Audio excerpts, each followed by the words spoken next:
Hammaga assalomu alaykum. Bu videomuz bo'ladi. Umuman hali ekskavator texnika haydab ko'rmagan odamlar uchun bo'ladi.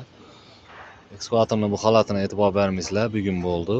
Azonda endi ishlab turgan yerimiz yomon. Shunday yerlarda ishlab turdik. Ekskavator keldik. Demak, nechamiz? Birinchi galamizdan motorni ko'tarib aptonni tekshiramiz. Aptonni tekshirganimizda sizlarga ko'rinib turibmi yo'qmi?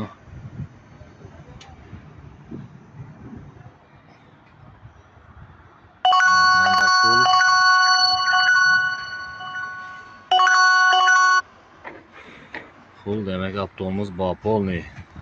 Oxirgi marta zamin maslida polniy solaverdilar, sal ko'proq solaverdilar, shunday turibdi hali.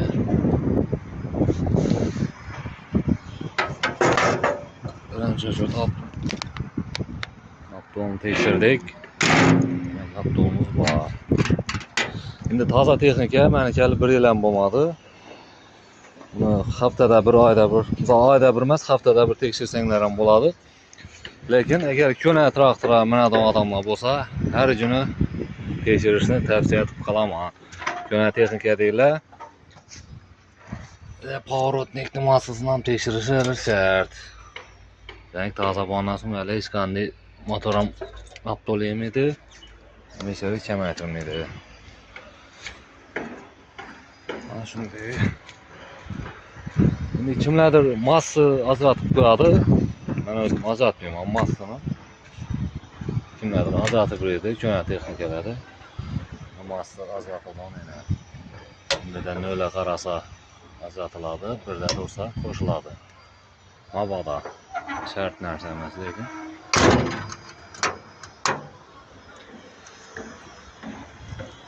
Geldik, ekskavatorni açamiz.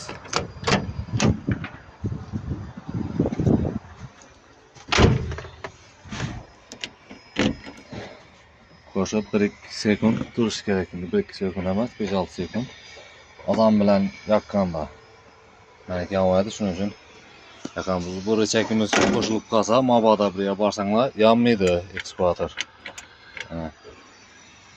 Buni ajratib qo'ysangiz, yonadi. Navlari kerak